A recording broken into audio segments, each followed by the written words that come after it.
Una pastoral por reconstruir. Capítulo final. Y estas señales acompañarán a los que creen. En mi nombre expulsarán demonios. Esta simple afirmación de Cristo, que leemos al final del Evangelio de Marcos, bastó para una completa pastoral de liberación en los primeros siglos cristianos. Cada cristiano era exorcista. Tenía este poder, basado en la fe y en la fuerza del nombre de Jesús. Nos han dejado testimonio de ello Justino, Tertuliano y Orígenes. Después comenzaron a multiplicarse las fórmulas de exorcismo y las recopilaciones de tales fórmulas. Entretanto, las autoridades eclesiásticas comenzaron también a regular el exorcistado, orden de exorcista que era la tercera de las menores, reservando las formas más graves a personas cualificadas y multiplicando los sacramentales, a disposición de todos, para las formas menos graves. Pero hasta el siglo XVII, incluso cuando el exorcismo más grave estaba reservado a los obispos o a los sacerdotes delegados por ellos, como la disciplina actual, cada diócesis disponía de un número adecuado de exorcistas, no se daba la actual crisis de incredulidad, al menos práctica, sobre la existencia del demonio. Motivo por el cual hoy ni los obispos afrontan este problema pastoral, que debería formar parte de la pastoral ordinaria de cada diócesis, ni los sacerdotes están dispuestos o preparados para asumir la tarea. El derecho canónico compromete particularmente a los párrocos para que estén cerca de las familias y los individuos, especialmente en sus sufrimientos, para que asistan a los pobres, a los enfermos, a los afligidos, a aquellos que se encuentran en dificultades particulares. No hay ninguna duda de que entre estos casos de dolor y necesidades particulares deben contarse los afectados por el maligno. Pero casi nadie cree que lo están. Se multiplica entonces el recurso a los magos, cartománticos y hechiceros. Son pocos los casos de personas que se dirigen a un exorcista antes de haber recibido las perniciosas curas de las personas antes mencionadas. Se produce literalmente cuanto la Escritura nos dice del rey Ococías. Encontrándose este gravemente enfermo, mandó mensajeros para consultar a Belcebú, el príncipe de los demonios, dios de Ecrón, para conocer su futuro. El profeta Elías fue al encuentro de aquellos mensajeros y les dijo: ¿No hay un Dios en Israel? ¿Por qué vais a consultar a Belcebú? Hoy, la Iglesia Católica ha abdicado de esta específica misión suya, y la gente ya no se dirige a Dios sino a Satanás. ¿Cuáles son hoy las mayores necesidades de la Iglesia? No os asombre, como simplista o incluso como supersticiosa e irreal, nuestra respuesta. Una de las mayores necesidades es la defensa contra ese mal que llamamos demonio. Pablo VI, 15 de noviembre de 1972. Ciertamente las palabras del Papa tienen un alcance mucho más vasto que el restringido campo de los exorcismos, pero es igualmente cierto que también este campo está incluido en ellas. La comisión que está trabajando en la revisión del ritual se encuentra ante todo un complejo de deberes. No se trata solo de revisar las normas iniciales y las oraciones de exorcismo, también hay que aclarar toda la pastoral sobre esta materia. Actualmente el ritual considera de forma directa solo el caso de posesión diabólica, esto es, el caso más grave y raro. Nosotros, los exorcistas, en la práctica, nos ocupamos de todos los casos en que detectamos la intervención satánica. Los casos de vejación diabólica, mucho más numerosos que los casos de posesión, los casos de obsesión, los casos de infestación de las casas, y también otros casos en los que hemos visto la eficacia de nuestras oraciones. Diría que también en este campo vale el principio natura non facit saltus. La naturaleza no da saltos, sino que avanza mediante lentas evoluciones. Por ejemplo, no está claro el límite entre poseídos y vejados. Del mismo modo no está claro el límite entre las vejaciones y otros males. Males físicos que pueden ser causados por el maligno, males morales, estados habituales de pecado, especialmente en las formas más graves, en los que ciertamente el maligno ha tenido su papel. Por ejemplo, he podido ver cómo a veces se conseguía una mejora al hacer un breve exorcismo, además de la oración por los enfermos, sobre personas de las que tenía razones para sospechar acerca del origen de su mal. Como también he obtenido buenos resultados con el uso de breves exorcismos, sumados al sacramento de la confesión, con personas recalcitrantes en ciertos pecados, como los homosexuales. San Alfonso, el doctor de la Iglesia para la Teología Moral, dirigiéndose a los confesores, dice que ante todo, el sacerdote debe exorcizar particularmente cuando se encuentra ante algo que cree que puede ser una infestación demoníaca. Pero obsérvese que, según las normas vigentes, al exorcista solo le competen en rigor los casos de posesión diabólica. El resto de casos pueden ser resueltos de otro modo: oración, sacramentos, uso de los sacramentales o plegarias de liberación en grupos, pero es un campo demasiado vasto para dejarlo a la libre iniciativa, sin ninguna disposición precisa. En el apéndice reproducimos la carta que la Congregación para la Doctrina de la Fe envió a los obispos el 29 de septiembre de 1985. En síntesis, en ella se recuerdan las disposiciones vigentes, sin resolver el complejo problema que corresponde a la comisión especial. No sé si durante estos años los obispos se han apresurado a hacer llegar a esa comisión las oportunas sugerencias. Lo dudo mucho, teniendo en cuenta la negligencia general en este sector. Me limito a algunos apuntes. Uno de los prelados más sensibles a este tema es, sin duda, el cardenal Suenens, que lo vive continuamente a través de las plegarias de liberación que se hacen en los grupos de la renovación. En un breve capítulo de su libro ya citado afirma: la práctica de la liberación de los demonios, ejercida sin mandato, mediante exorcismos directos, plantea problemas de frontera que hay que determinar y aclarar. A primera vista la línea de demarcación parece clara. Los exorcismos están reservados exclusivamente al obispo o a su delegado, en caso de presunta posesión diabólica. Los casos que están fuera de la posesión propiamente dicha son un campo libre, no reglamentado y, por consiguiente, accesible a todos. Pero el cardenal sabe perfectamente que los casos de verdadera posesión son pocos, y además, requieren un estudio específico y competente para poder ser detectados. Por eso añade: todo lo que está fuera de la posesión propiamente dicha es como un campo de confines mal delimitados, en el que reinan la confusión y la ambigüedad. La misma complejidad de la nomenclatura no ayuda a simplificar las cosas. No existe una terminología común, y bajo la misma etiqueta se encuentran contenidos diferentes. Más adelante, para ofrecer sugerencias prácticas, el cardenal escribe: para hacer una puesta a punto útil es preciso, aparte todo lo demás, fijar la terminología y establecer con claridad la distinción entre plegaria de liberación y exorcismo de liberación, con invectivas dirigidas al demonio. El exorcismo de liberación queda reservado al discernimiento exclusivo del obispo en los casos de posesión, pero falta una línea de demarcación entre las formas de exorcismo que se sitúan fuera de la posesión. A decir verdad, yo esta línea de demarcación la veo clara, al menos en cuanto a los términos, teniendo en cuenta que el exorcismo propiamente dicho, reservado al obispo o a un delegado suyo, es un sacramental y compromete la intercesión de la Iglesia. Todas las demás formas son plegarias privadas, aunque hechas por grupos. No sé por qué, el cardenal Suenens no ha hablado nunca del exorcismo como de un sacramental, y como el único al que debe reservarse el nombre de exorcismo. Es cierto que dedica un breve capítulo a los sacramentales, cita algunos, pero no cita como tal el exorcismo. En mi opinión, sería ya un punto claro. El cardenal me perdonará esta reconvención. Pasando las propuestas prácticas, el cardenal Suenens sugiere: yo propongo reservar para el obispo no solo los casos de posesión diabólica, según el antiguo derecho, sino toda la zona en que se pueda sospechar una influencia específicamente demoníaca. Señalaré también que si bien el exorcistado ha desaparecido como orden menor, nada impide que una conferencia episcopal pida a Roma que lo restablezca. Y el cardenal propone que, para los casos menos graves, el exorcistado pueda ser conferido también a laicos cualificados. Encuentro otras propuestas, en el óptimo libro varias veces citado, del padre Lagrua. Después de recordar las realizadas por el cardenal Suenens, se plantean algunas que podrían tener una aplicación inmediata, a la espera de las decisiones de los superiores.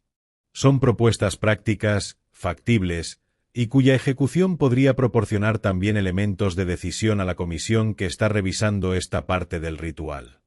En toda diócesis, el obispo debería poner junto al exorcista un grupo de discernimiento, compuesto por 3 o 4 personas, entre ellas un médico y un psicólogo. Todos los casos sospechosos deberían ser llevados a este grupo, que previo el correspondiente examen, dirigiera al paciente al médico, al exorcista o al grupo orante.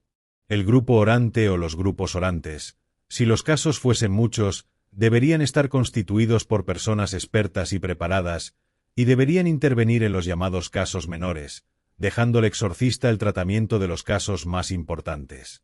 En el grupo orante no debería faltar nunca la presencia del sacerdote. La liberación volvería así a entrar en el plano normal de la pastoral de los enfermos. Una terapia bien planteada debería articularse según los siguientes puntos: evangelización, práctica guiada de los sacramentos de la penitencia y la Eucaristía, ejercicios ascéticos, frecuentación de grupos de oración. Es ocioso decir que, en los casos menores, no se pueden hacer conjuros sobre las personas, sino solo oraciones, a menos que el sacerdote tenga autorización. Como se ve, el problema no se limita a aumentar el número de exorcistas y darles ocasión de prepararse para cumplir correctamente este ministerio.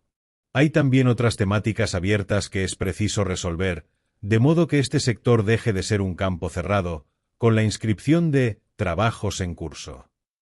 El demonio no cesa nunca su actividad, mientras que los siervos del Señor duermen, como nos dice la parábola del buen trigo y la cizaña. Pero el primer paso, el paso fundamental, es que los obispos y los sacerdotes recuperen la sensibilidad en relación a este problema, sobre la base de la sana doctrina que las Escrituras, la tradición y el magisterio nos han transmitido siempre. También a través del Concilio Vaticano II, la enseñanza de los últimos pontífices y últimamente el Catecismo de la Iglesia Católica, con las dos aperturas que hemos subrayado en las páginas 52 y 53. Contribuir a este objetivo es la finalidad principal de este libro, y por lo que me he decidido a escribirlas. Y sólo si se alcanza el mismo estimaré logrado mi fin, sin dejarme deslumbrar por los elogios de la crítica, ni de su rápida divulgación. Un documento de la Congregación para la Doctrina de la Fe. Se trata de una carta enviada a todos los obispos diocesanos para recordar las normas vigentes respecto de los exorcismos. No sé verdaderamente por qué algunos periódicos han hablado de nuevas restricciones. No hay novedades. Es importante la exhortación final. Podría ser una novedad lo que se afirma en el número 2, en cuanto se repite que los fieles no pueden usar el exorcismo de León XIII, pero ya no se dice que los sacerdotes necesitan el permiso del obispo. No está claro si esta variante está en la voluntad de la Sagrada Congregación. Encuentro de dudosa interpretación el número 3. La carta es del 29 de septiembre de 1985. Aquí, damos una traducción nuestra. Excelentísimo Señor, desde hace algunos años, entre ciertos grupos eclesiales se van multiplicando encuentros de oración con este objetivo: obtener la liberación de las influencias maléficas, aun cuando no se trata de exorcismos propiamente dichos. Estos encuentros se desarrollan bajo la guía de laicos, aunque en presencia de un sacerdote. Puesto que se ha preguntado a la Congregación para la Doctrina de la Fe que hay que pensar sobre tales hechos, este dicasterio estima necesario informar a todos los obispos diocesanos de las siguientes respuestas. 1. El canon 1172 del Código de Derecho Canónico dispone que nadie puede legítimamente pronunciar los exorcismos sobre los endemoniados si no ha obtenido licencia específica y expresa del obispo diocesano del lugar, y precisa que esta licencia sólo debe concederse a un sacerdote que esté dotado de piedad, ciencia, prudencia e integridad de vida. Por lo tanto, se invita a los obispos a atenerse estrictamente a la observancia de estas prescripciones. 2. De tales prescripciones, resulta también que no es lícito que los fieles usen la fórmula del exorcismo contra Satanás y los ángeles rebeldes, tomada de aquella que se ha hecho de derecho público por disposición del Sumo Pontífice León XIII. Y aún menos, pueden usar el texto íntegro de dicho exorcismo. En caso necesario, que los obispos se ocupen de advertir de esta disposición a los fieles. 3. Por último, por los mismos motivos, se ruega a los obispos que se muestren alertas, a fin de que incluso en los casos en que no se trate de posesión diabólica propiamente dicha, parezca que sin embargo se manifiesta algún influjo diabólico. Aquellos que no tienen la debida licencia no podrán guiar las reuniones en que se usan oraciones para obtener la liberación, en el curso de las cuales se dirigen directamente a los demonios y se esfuerzan en conocer sus nombres. El haber recordado estas normas, empero, no debe apartar en lo más mínimo de la oración a los fieles, a fin de que, como Jesús nos ha enseñado, ellos sean liberados del mal. Además, los pastores pueden servirse de esta ocasión que se les brinda para recordar lo que la tradición de la Iglesia enseña. La función que es propia de los sacramentos, de la intercesión de la Beatísima Virgen María, de los ángeles y de los santos, en resumen, de la lucha espiritual de los cristianos contra los espíritus malignos. La carta está firmada por el prefecto cardenal Ratzinger y el secretario, Monseñor Bobone. Para los incompetentes es peligroso atacar al demonio. La carta antes reproducida alerta a quien no posee la facultad de hacerlo, por lo que se refiere a dirigirse directamente al demonio pretendiendo conocer su nombre. Es una norma dictada también, como salvaguardia de las personas que quieren hacer lo que no les compete. Los Hechos de los Apóstoles nos refieren un sabroso episodio al respecto, y Dios hacía tan grandes milagros por medio de Pablo, que hasta los pañuelos o las ropas que habían sido tocadas por su cuerpo eran llevadas a los enfermos, y éstos se curaban de sus enfermedades, y los espíritus malignos salían de ellos. Pero algunos judíos, que andaban por las calles expulsando espíritus malignos, trataron de usar para ello el nombre del Señor Jesús. Decían a los espíritus: «En el nombre de Jesús, a quien Pablo anuncia, os ordeno que salgáis». Esto hacían los 7 hijos de un judío llamado Esceva, que era un jefe de los sacerdotes. Pero en cierta ocasión les contestó el espíritu maligno: «Conozco a Jesús y sé quién es Pablo, pero vosotros, ¿quiénes sois?». Al propio tiempo, el hombre que tenía el espíritu maligno se lanzó sobre ellos, y con gran fuerza los dominó a todos, maltratándolos con tanta violencia que huyeron de la casa desnudos y heridos. Todos los que vivían en Éfeso, judíos y no judíos, se enteraron de lo ocurrido y se llenaron de temor. De esta manera crecía la fama del nombre de Jesús. También muchos de los que creyeron llegaban confesando públicamente todo lo malo que antes habían hecho, y muchos que habían practicado la brujería trajeron sus libros y los quemaron en presencia de todos. Calculado el valor de aquellos libros, resultó ser como de unas 50.000 monedas de plata. El mensaje del Señor iba así extendiéndose y demostrando su poder. Obsérvese también, además de la mala suerte de aquellos 7 hermanos, cómo la gente se convertía dejando la magia, el culto a Satanás, para abrazar la palabra del Señor, el culto a Dios. Algo muy distinto le acaeció al padre Cándido, autorizado por la Iglesia para este ministerio. Un día estaba exorcizando a una robusta mujer que solía enfurecerse. También estaba presente un psiquiatra. En un momento dado la mujer se levantó de la silla, se volvió sobre sí misma, como hacen los discóbolos a fin de coger fuerza para el lanzamiento del disco, y lanzó con todas sus fuerzas un puñetazo que golpeó al exorcista en la sien derecha. El ruido del golpe resonó en la amplia sacristía. El médico acudió preocupadísimo, pero el padre Cándido prosiguió impertérrito su exorcismo, con el rostro sonriente como era habitual en él. Al final dijo que había sentido como si un guante de terciopelo le hubiese rozado la sien. Evidentemente había sido protegido por el cielo, y yo no vacilo en decirlo, de manera extraordinaria. Conclusión. Llegado al final, me parece que he dicho demasiado poco en relación a cuanto habría podido decir. Pero he querido describir con fines prácticos los frutos de una experiencia directa, como todavía no he encontrado en ningún otro libro.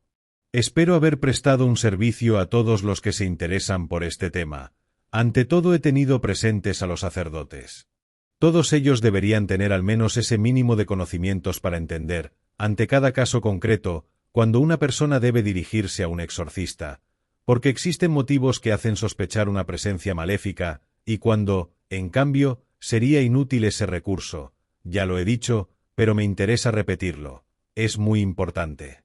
En cuanto a mi experiencia personal, debo dar las gracias al cardenal Poletti por haberme confiado esta misión, que tomándome desprevenido, acepté con los ojos cerrados.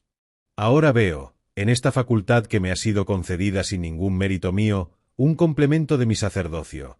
Así como celebro misa, predico y confieso, cuando es preciso hago exorcismos. Tengo la posibilidad de ayudar a muchas personas que sufren, a las que a menudo basta una palabra de comprensión. Me sentiría un medio cura si no tuviera esta posibilidad, que aunque de uso excepcional respecto de las demás formas de ministerio sacerdotal, forma parte de la pastoral eclesiástica ordinaria. así al menos debería ser. Diría también, que de ello he obtenido grandes beneficios desde el punto de vista espiritual. Beneficios para la fe, porque se manifiesta el mundo invisible. Beneficios para la vida de oración y para la humildad, porque pone continuamente de relieve nuestra absoluta impotencia frente a estos males. Por más que se procure rezar con fe y con todo empeño, somos siervos inútiles, y si no interviene el Señor para hacerlo todo, el resultado de nuestros esfuerzos y de nuestra habilidad adquirida con la experiencia es cero. Cuando digo que es cero, no exagero en absoluto. Como diría San Pablo, Dios hizo crecer la planta. Quisiera también desmentir una creencia que, quién sabe por qué, se ha infiltrado en buena parte del clero: la idea de que el demonio se venga de aquellos que practican los exorcismos. Mi maestro, el padre Cándido, que durante 36 años exorcizó a tiempo completo, se vio afectado por graves trastornos de salud pero debido a la edad, no al demonio. El padre Pellegrino Emetti, benedictino de Venecia, exorcizó durante 40 años y este ministerio no ha mejorado ni empeorado su salud. Vuelvo a decirlo, y os ruego que me creáis. El demonio ya hace a cada uno de nosotros todo el daño que puede. Es falso pensar, si le dejo en paz, también él me dejará en paz. Es falso y supone una traición a nuestra misión sacerdotal, que está totalmente comprometida en guiar a las almas hacia Dios, sustrayéndolas, cuando sea preciso, del poder de Satanás. Mediante la evangelización, que tiene, sin más, una importancia primordial, luego a través de los sacramentos, y por último, de los sacramentales, entre los que también se cuenta el exorcismo. Un sacerdote que tiene miedo de las represalias del demonio es como un pastor que tiene miedo del lobo, pero es un temor carente de fundamento. Sería necio sobrevalorar las venganzas del diablo para desalentar a los exorcistas. Son casos raros y cuento uno. Cierto día un sacerdote ayudaba al padre Cándido. Estaban exorcizando a un jovencito al que, en un momento dado, se le prendió fuego la ropa. Nada grave, solo una leve quemadura en un hombro. La madre dijo luego, que también la camiseta pegada a la piel estaba quemada, pero sin que hubiera afectado al joven. Mientras se producía la combustión se notó un acre olor a azufre y el demonio se volvió contra el sacerdote ayudante, prometiéndole que lo pagaría caro. Algunos días después aquel sacerdote volvía por la tarde en coche, desde Nápoles a Roma. Se veía flanqueado por unas luces laterales sin que consiguiera saber qué eran, por lo que decidió detenerse en una estación de servicio. Mientras estaba llegando allí, se prendió fuego el coche. El sacerdote consiguió detenerse, sacar las llaves y escapar. Acudieron algunos conductores que gritaban: «Hay alguien dentro, se ve a alguien». En vano aseguraba el sacerdote que estaba solo. De repente, oyeron cómo se ponía en marcha el motor del automóvil en llamas y el coche comenzó a avanzar lentamente, como una bola de fuego, hacia los surtidores de gasolina. Al mismo tiempo se pudo percibir en el aire un acre olor a azufre. El sacerdote reconoció el mismo olor que se había notado durante el exorcismo y se puso a rezar. De inmediato el automóvil se detuvo, pero siguió ardiendo hasta su total destrucción. He referido este caso por voluntad de ser exhaustivo, pero sería un error generalizar su alcance. Se trató de un hecho excepcional. Que el ministerio sacerdotal expone a afrontar riesgos e incomodidades lo saben todos los sacerdotes, incluso sin ser exorcistas. San Pedro diría: al contrario, alegraos de tener parte en los sufrimientos de Cristo, para que también os llenéis de alegría cuando su gloria se manifieste. El bien de las almas merece cualquier sacrificio. El sacerdote debe creer en su sacerdocio, debe creer en los poderes que el Señor le ha dado, debe seguir el ejemplo de los apóstoles y de los sacerdotes santos. Al principio de su pontificado, Juan XXIII volvió a proponer a todos la figura del cura de Ars. Es verdad, este santo arrancaba las almas a Satanás, y tuvo que sufrir mucho a causa del demonio. Sin embargo, no era exorcista y no hacía exorcismos. Quien manda es el Señor, que nunca nos pone pruebas sin darnos a la vez la fuerza para superarlas. Pero pobres de nosotros si por cobardía nos echamos atrás y omitimos nuestro deber. Tenemos el don del Espíritu, la Eucaristía, la palabra de Dios, la fuerza del nombre de Jesús, la protección de la Virgen, la intercesión de los ángeles y los santos. Es tontería tener miedo de un vencido. ruego a la Inmaculada, enemiga de Satanás y victoriosa sobre él, desde el primer anuncio de la redención, que nos ilumine a todos, nos proteja, nos sostenga en el combate terrenal hasta la consecución del premio eterno. En particular, le ruego por todo el episcopado católico, que tiene la obligación de hacerse cargo de cuantos sufren a causa del demonio, a fin de que actúe conforme a las leyes y la tradición de la Iglesia. María Inmaculada. Es hermoso terminar pensando en ella, que mantiene, con el demonio, una enemistad querida por Dios mismo. Haré que tú y la mujer seáis enemigos. Es inmaculada porque nunca tuvo ni el pecado original ni los pecados actuales. Nunca cedió a Satanás. Es siempre virgen porque perteneció siempre a Dios, incluso con el cuerpo, del que el Verbo tomó su propio cuerpo. Piénsese en el valor de la encarnación. El demonio, que no tiene cuerpo porque es puro espíritu, en su gran soberbia, quería situarse en el centro de todas las cosas creadas. Después de la encarnación es obligado ver, en cambio, que el centro de la creación es Cristo, verdadero Dios y verdadero hombre. Y es obligado también constatar que con la encarnación empieza el tiempo de su derrota. He aquí por qué trata por todos los medios de que el cuerpo humano se convierta en motivo de pecado.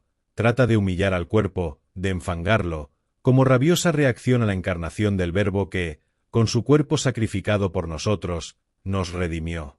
De aquí se desprende también la importancia de este dogma mariano. María siempre virgen, en oposición a Satanás y como instrumento de los planes de Dios. María se declaró sierva del Señor y se convirtió en la Madre de Dios, adquiriendo una intimidad del todo única con la Santísima Trinidad.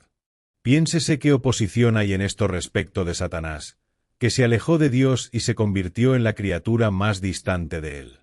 María, asunta al cielo, nos comunica la gloriosa conclusión del plan de Dios, que nos ha creado para gozar eternamente con él, y nos expresa el total fracaso de Satanás, precipitado desde la alegría celestial al eterno suplicio.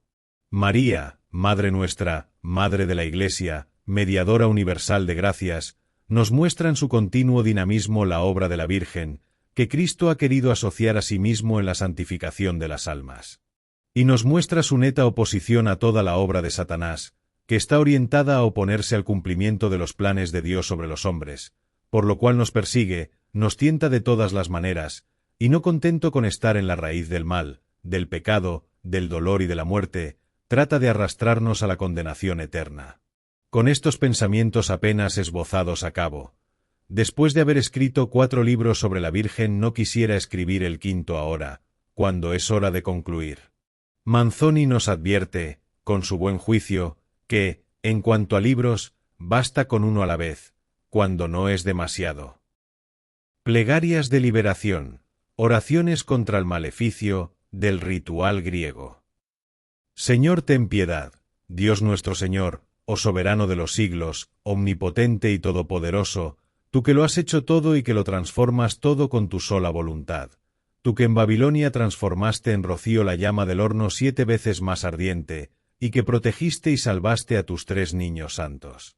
Tú que eres doctor y médico de nuestras almas, tú que eres la salvación de aquellos que se dirigen a ti, te pedimos y te invocamos, haz vana, expulsa y pon en fuga toda potencia diabólica, toda presencia y maquinación satánica, toda influencia maligna y todo maleficio o mal de ojo, de personas maléficas y malvadas realizado sobre tu siervo.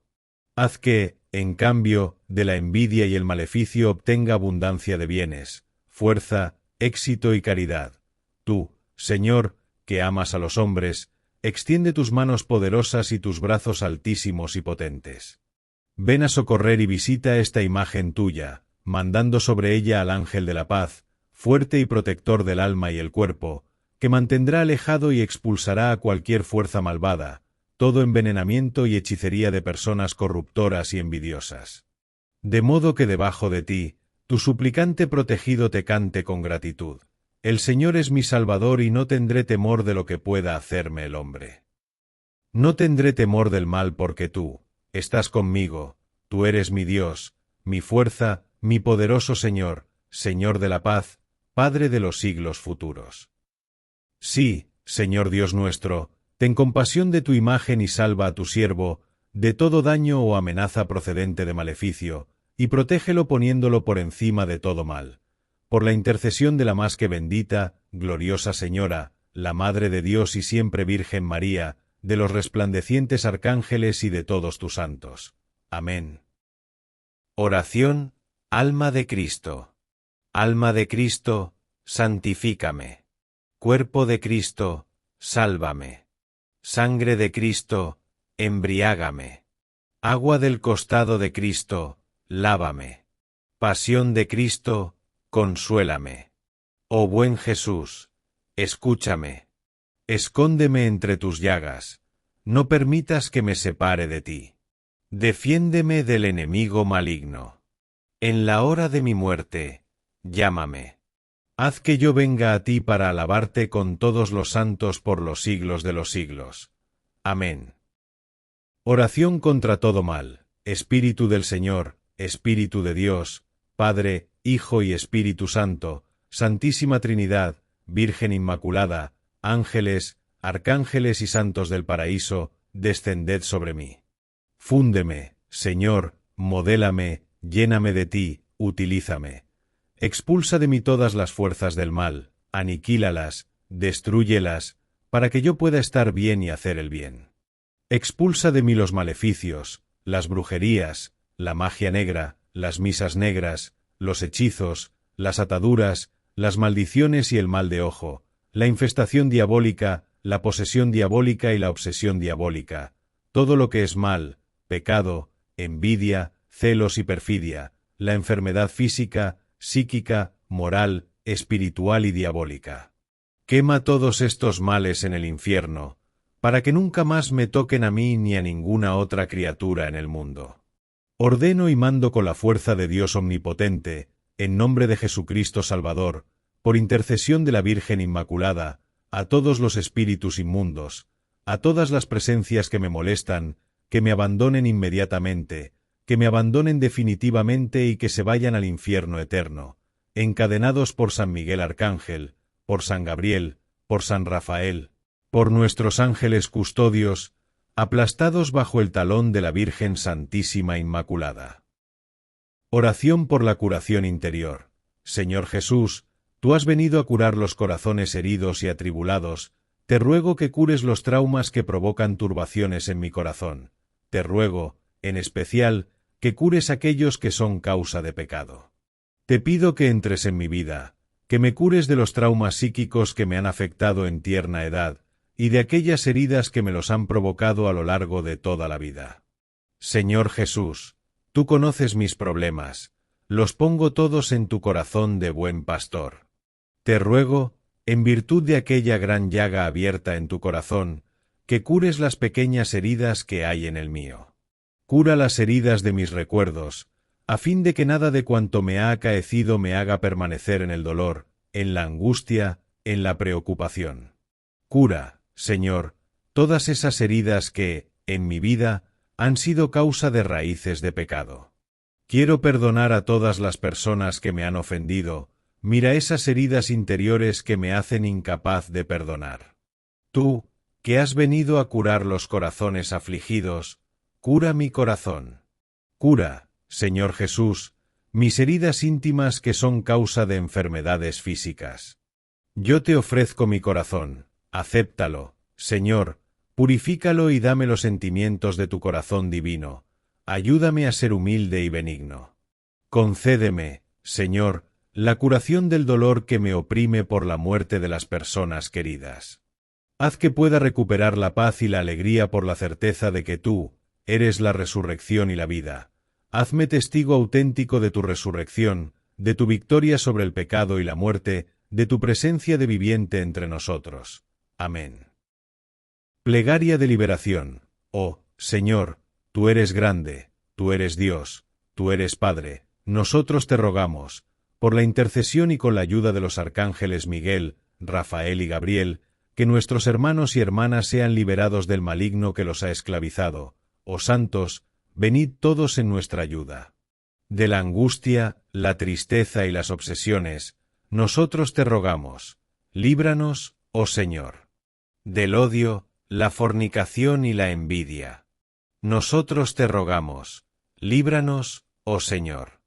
De los pensamientos de celos, de rabia y de muerte, nosotros te rogamos. Líbranos, oh Señor. De todo pensamiento de suicidio y de aborto.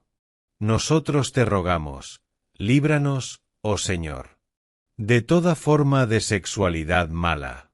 Nosotros te rogamos. Líbranos, oh Señor.